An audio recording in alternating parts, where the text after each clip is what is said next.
Hey everybody, welcome back to the Willow Center podcast. This is Season 4, Episode 8. I am one of your hosts, Chase Cotton, the Community Director here at the Willow Center in Brownsburg, Indiana, along with my co-host. And I'm Mason. I'm the Operations Director here at the Willow Center. Thanks for tuning in again for another month. So last month, we had a great conversation.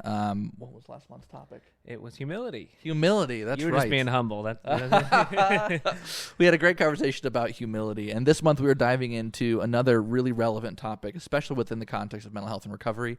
It's the topic of impulsivity and impulse control. And as always, as is our tradition, I like to start with a quick quote. So this quote comes from none other than the philosopher Aristotle himself.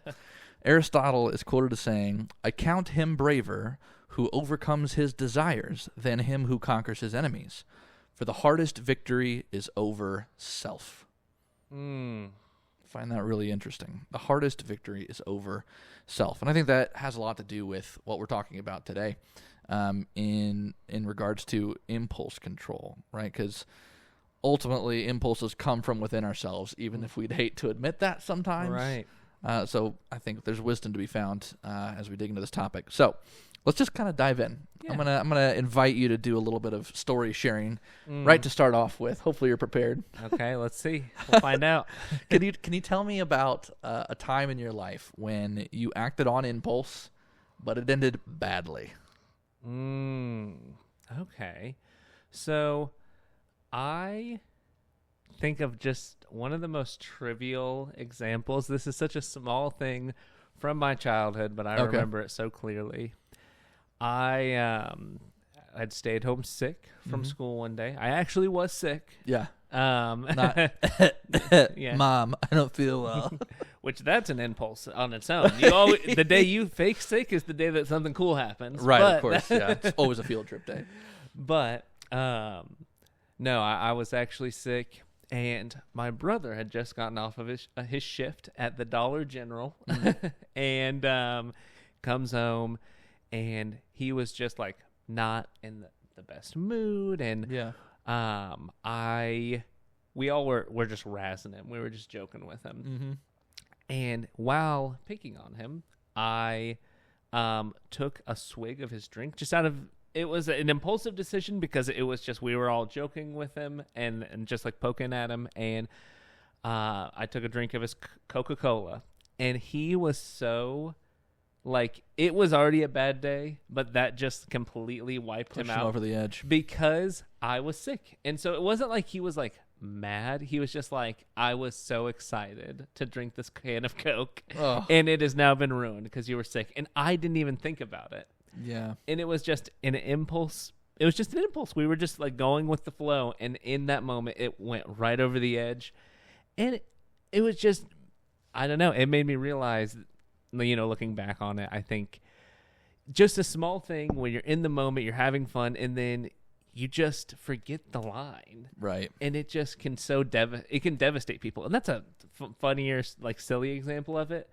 But I'm sure we all have examples that are a little more serious where we don't even recognize what that line is. Yeah. But because we're in the heat of the moment, we just cross it. Yep, absolutely. That's a great example. How about you? Any times you've acted on impulse and it ended not too well? Yeah, so for me, the examples that came to mind were almost exclusively financial.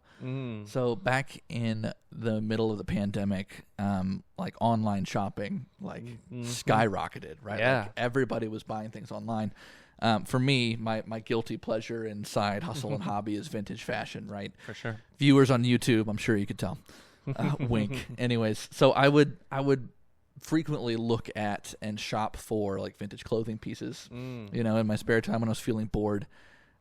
Even though like financially, like we were tight and still are. It was like, like we didn't have business, as a family, like spending money on things that I didn't need. I just purely wanted. But there were at least 2 or 3 instances where like I found like a really neat sweater or that pair of jeans that I thought might be, the one, right. to the right vintage feel and the right vintage style.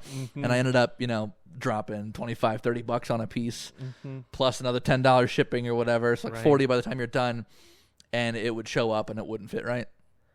Oh, You know? dang. And because I'd purchased it from a different person online, that was just like reselling it because it's like vintage. There's no returns, and that money's just gone. And now I'm stuck with this article of clothing that looks cool, but not on me. Killer. Yeah, I learned my lesson the hard way. I had some tough conversations with my partner about that one. So that's my example.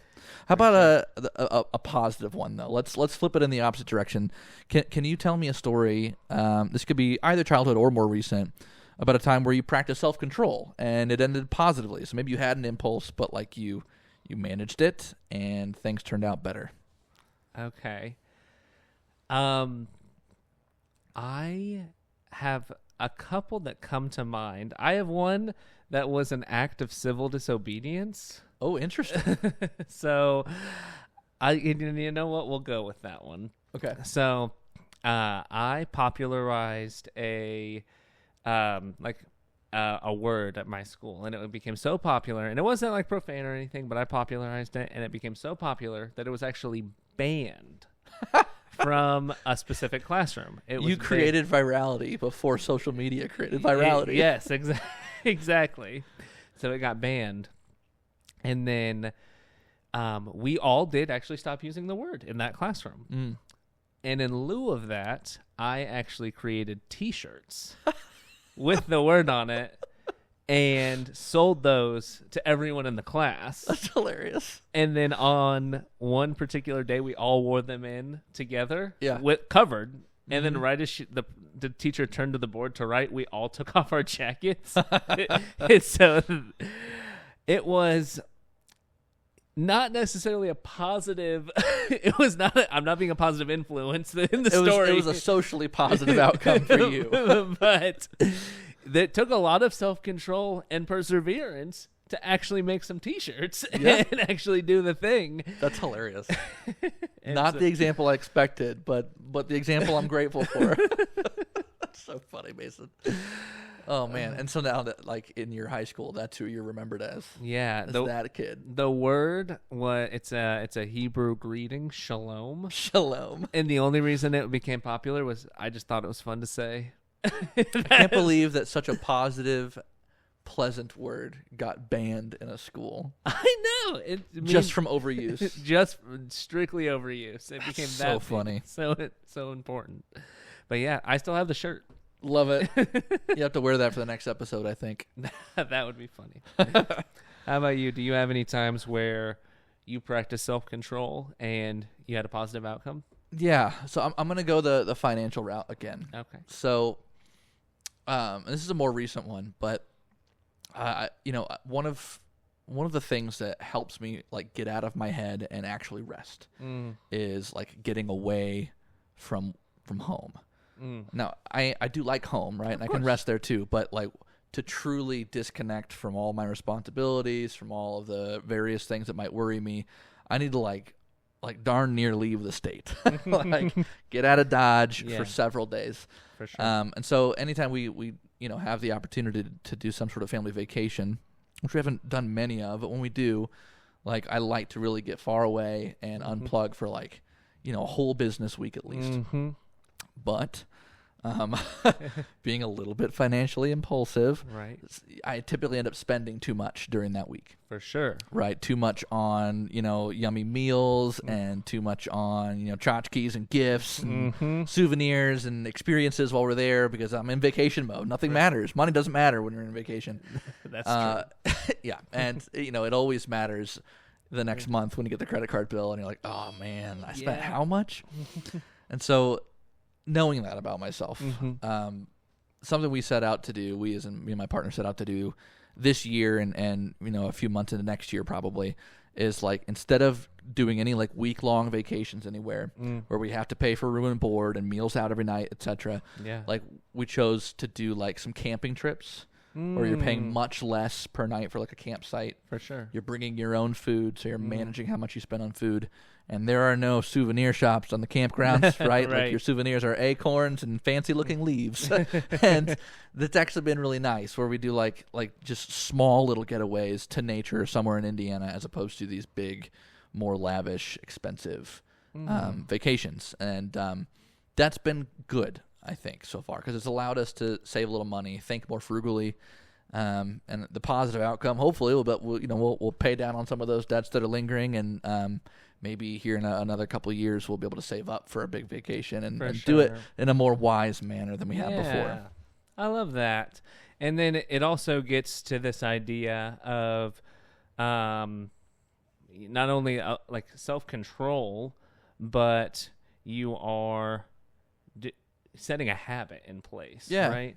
Because I think that there are moments in life where we can have self-control, right? Mm-hmm. There are the weeks where I work out every day, and like I am self-controlled up to the nines. I'm doing great. Discipline.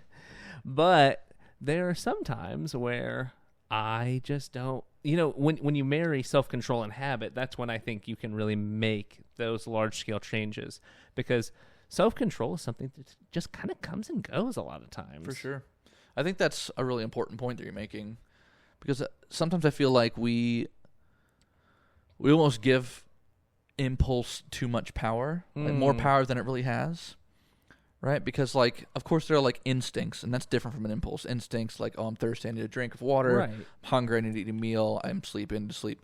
Those are instincts. But sometimes we treat impulses with the same amount of power, right? Like, oh, I need a drink of alcohol. Like, I can't resist that. Right. That's an instinct. No, that's an impulse, right? Or with the spending example, like, oh, I need this shirt. I need this pair of shoes. I said, no, you don't. That would be an instinct, right? That's an impulse. And I think sometimes we forget the fact that you can kind of practice training and habitualizing your impulses in more positive directions. I saw an example of this recently. Tell me. So everybody's always like, I'm always on my phone too much. I'm always on my phone too much. Yeah. And hey, me too. Yeah, me three.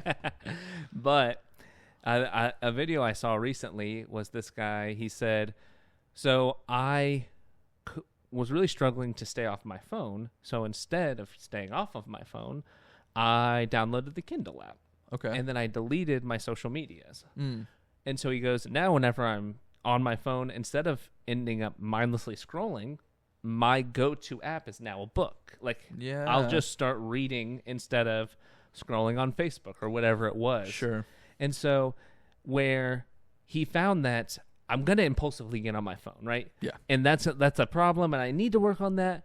But what's my first step? And for him, it was like, okay, I think I can at least download the Kindle app. So then he does that. And he's like, okay, well, then I can at least download delete a couple social medias, or at least try to get to the Kindle app more. Sure. And then he's built it to a manageable place where not only has he gained some self-control over his phone use, but it's also he's using his phone in a way that he likes. Right. Which I thought was really cool. That's a great example. I love that.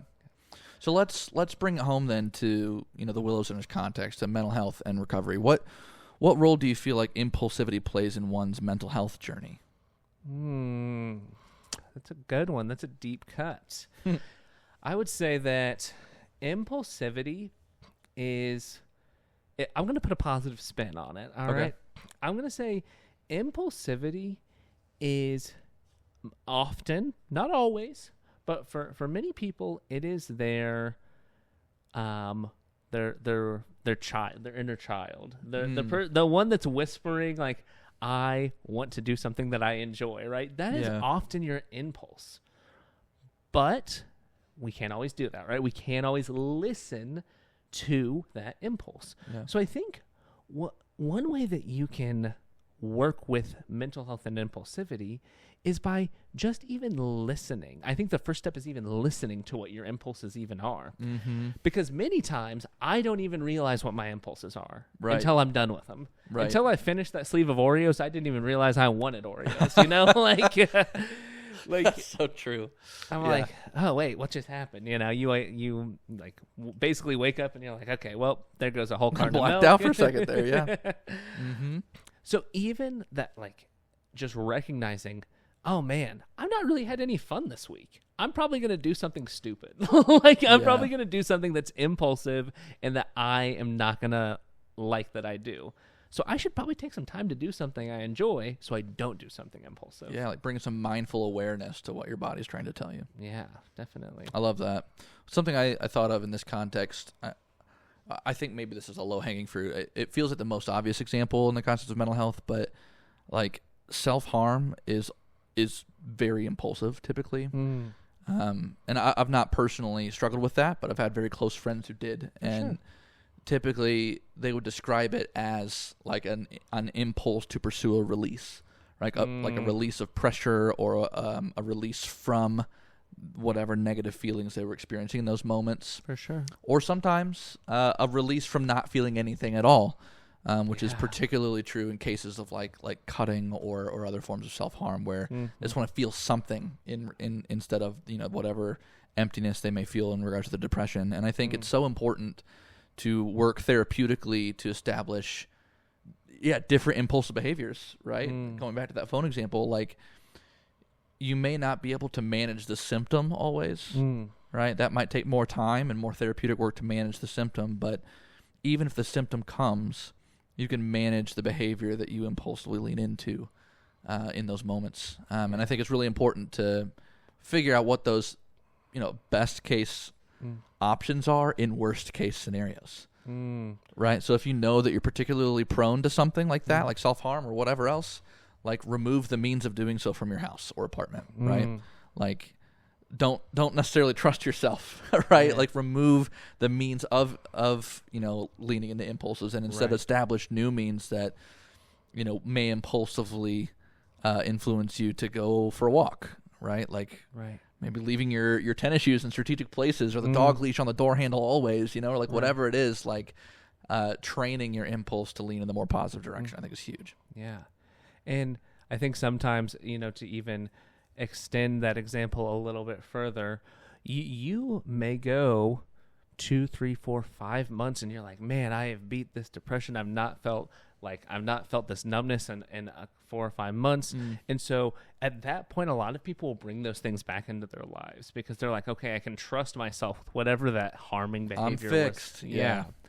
But then if it is, especially for people who struggle with like seasonal affective disorder, then it's like, okay, you did make it 6 months, and then it just comes again, right? And so even keeping an eye on things like that, like the cycles that your body and brain go through, because sometimes the chemicals in our brain just change based on the fact that it's 90 degrees today, No kidding. Yeah, it's a scorcher out there, that's for sure. That's a good example. So how about in regards to recovery then? What role, in particular with the clients that you've worked with over the past few years, what role does impulsivity play in one's long-term recovery journey? I would say that impulsivity can be, I'm going to take it positive. I'm going to say that impulsivity can be such a positive force in recovery if wielded well. How so? So when your, I guess, values and habits start to get ingrained into recovery, when your life is revolving around recovery, then your impulsive action is, I'm going to go to a meeting. Your impulsive action, you start to change where impulsivity takes you. The danger lies in as you start to strip away some of those activities. So some people get 3, 4, 5 years into sobriety or recovery, and then they'll stop going to meetings. So maybe they haven't really dealt with the fact that they are impulsive, right? Sure. So you ride the wave of impulsivity. You're like, okay, I'm going to do what makes me feel good. What makes me feel good right now is going to meetings and doing all this healthy stuff. And so you do all the healthy stuff. Yeah. But then as that falls away, you've not really dealt with that underlying impulsivity. And that is where the problems can start to arise. And that's where you see people who get 3 or 4 years into sobriety and recovery and then end up having a reoccurrence at that point. And it's because that underlying impulsivity wasn't dealt with yet. Yeah. And that's a good example. Something that comes to mind in this context is like the importance of recognizing the difference between a craving and an impulse. Because I think for many folks that have experienced addiction, like cravings, especially cravings in like when you're experiencing pause, like post-acute withdrawal syndrome, they can be incredibly strong. They feel as strong as an instinct, right? When your body is saying in as many ways as it can that you need this substance in order to get through the day. It's making you feel sick. You get a fever, you get the shakes, you get nausea, whatever. And, right, like that is not the same thing as an impulsive behavior, right? Your body experiencing a craving because it used to be dependent on this thing is not the same thing as the impulsive behavior to drive by that liquor store, or the impulsive behavior to do a few blocks in the neighborhood of where your dealer lived, right? Like, or the impulsive behavior to not go to your meeting when you probably should, or to not call your sponsor when you really, really should have called them. Right. It could be impulses to not do something too. So I think it's important to separate those two things, because if you confuse cravings for impulses, as soon as those cravings start to lessen, you think you've solved the impulsive behavior component of addiction, like to your point. And that's not true. Right, like those behavioral components are things that we need to practice. We need to train our brains and our bodies to lean towards those more positive impulses, and that just comes through discipline, man. Doing the same thing repetitively over and over and over again until it's the native thing that we want to do. Right. Well, and I think that one piece with impulsivity and recovery too is a lot of people say like, okay, once I've gotten sober, life's boring. I hear that a lot. And, you know, maybe it will be.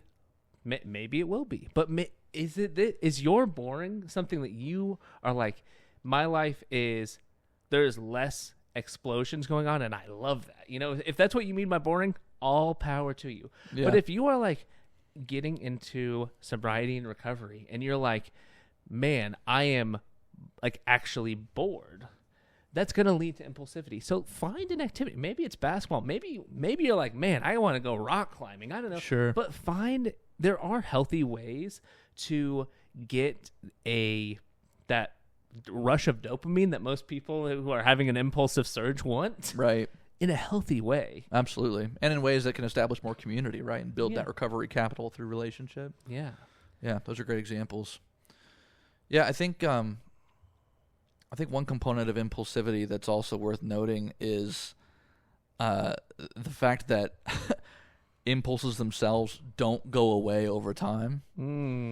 Right? Like, they change, they can wax and wane, but like impulses are part of being a human being. So just hear us correctly, dear viewer and dear listener. Like, we are not saying you need to try to destroy your impulses. Right. It's not necessarily possible, and you're going to have a hard time doing so. For sure. But you can absolutely train them, and you can learn to control the more negative outcome ones. So, and if I can even build on that a little bit, there's so much interesting research on impulsivity, right? Okay.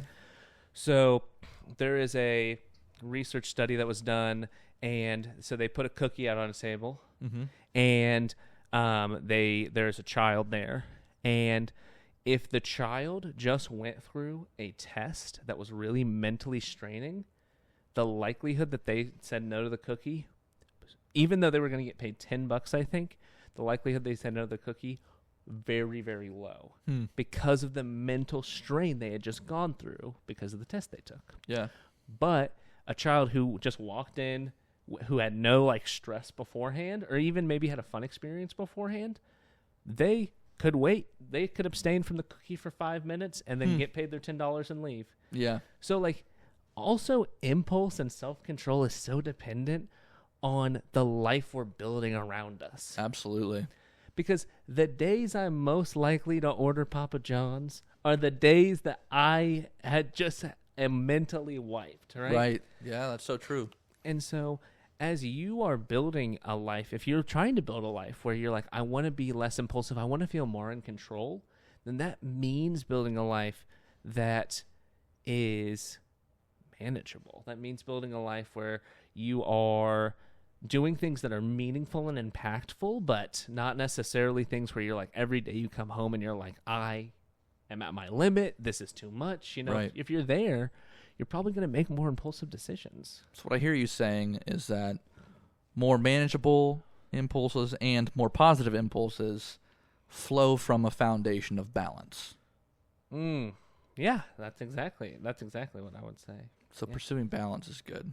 So that's a great piece of advice to start with. But do you have any other pieces of advice for the listeners or the viewers that might help them practice, and in particular, controlling the negative impulses? Okay. I would say something that I personally use, which I really like to control any, pesky impulses that want to pop up, is just taking 5 minutes, maybe not even 5, but taking a little bit of time at the end of the day to just pause and think about what my actual needs are. Yeah. So that for me, we have a giant beanbag in our house that's fluffy. I like to sit on that beanbag for a couple of minutes. And it started with, I was like, I need to start reading. I need to do all these healthy things. And I had to wipe all that out. I had to say, I can't do something healthy. Yeah. What I can do is I can sit down and say, what do I need? And sometimes I'm like, man, I do need to read that book. And I feel like I have a desire to. I actually want to. Yeah. But then sometimes it's just like, man, I just needed to sit down and you know what? I might even still get a cookie. I still might even do something, but in that moment, I'm recognizing there was something I needed, and I am taking ownership of the decision I'm going to make next. Yeah, that's huge. Pausing to listen to yourself. Yeah. Yeah, I dig that. How about you? You have any, any piece of advice you would have? Yeah, I think in a similar mindfulness vein, I think something that's been helpful is the idea of urge surfing. Have you heard this concept before? Yes, I think I have. So it's kind of like a therapeutic tool. So if you've ever been in therapy, you might hear this one from your therapist sometime. But I was introduced to it by a therapist, and the idea is, although you cannot control the urges or the impulses themselves, you can surf them. And by surfing, it's using a metaphor of a wave to describe the way impulses work in the brain, because there's actually a biochemical reaction to impulses. Mason mentioned sort of like the dopamine rush that comes, especially when you fulfill an impulse. There's actually some precursor dopamine that's released even in just the sort of satiation and the idea of getting what you want in that moment. And it's like that's like the up build of the wave, the swell of the wave, where you feel like I want this, I need this, I want this, I need this. But there will be a downside to that, and that's what we sometimes forget as silly little humans, is that waves crest and then come back down, right? Yeah. It's in the same way that sometimes you can skip lunch, right? Fine. Yeah. Sometimes you can just skip lunch because it's a busy work day or whatever. You still feel hungry around noon, but it kind of comes and it just kind of goes away. Right. Right. The same is true for those moment by moment impulses that could have particularly negative outcomes. Right. So if you have a craving to use, you can notice it and kind of surf on top of it, but it will subside. And the real linchpin of this exercise is to kind of take that third person perspective, lean back from the urge, lean back from the impulse, notice when it crests, and then let it subside in your body and your brain. And that allows you a little bit more opportunity to say no when you need to say no. It doesn't make it easy. Sometimes it's a rough wave, and you got to hang on to your surfboard real quick. And those surfboard lifelines are, sponsors, good friends, partners and spouses that support you, etc. And, you can get over the crests safely. But that's been a really helpful tool for me. And if I might even add to that analogy a little bit more, so you're riding the crest, and what use does is it does not make the wave disappear. What it does is it just makes it larger, and so the come down is going to be even harder, even worse. Yeah, and then you're getting thrown off your board altogether. Right. Yeah, good point. And that about wraps it up. Yeah, I feel like it might be an impulsive decision to cut it off here, but boo. Anyways, yes, I think that wraps it up. Thank you all so much for tuning in for another month. This has been Season 4, Episode 8 of the Willow Center Podcast. Next month, our topic is National Recovery Month. We're going to be celebrating all things recovery all month long. If you follow the Willow Center on social media, or if you don't yet, you should. Go ahead and check out our website and our social media accounts to learn about all the awesome events that are coming up. On the 1st of September, there's going to be a great event downtown Indianapolis where they're going to light up Monument Circle purple, the National Recovery color. We're hoping to get some clients together and staff together to attend that together. On the 15th of November, There is going to be another awesome statewide event at the Indiana State Museum downtown, hosted by Pace, and they're just calling it a recovery celebration. So vendors and food trucks and music and games and all that. Be a great, sober, family-friendly time. And then the last week of September, the Willow Center is hosting a Recovery Spirit Week. So each day that week, Monday through Friday, we'll have a different theme related to recovery where we will dress fancy according to those themes, and we invite all of our followers to participate in that as well. And then on the Friday of that week, Friday, September 27th, we're really, really excited to announce that we'll be hosting the grand opening celebration for our new second location in Pittsboro, Indiana, which is going to be sort of focused on youth services and services for school-aged kids.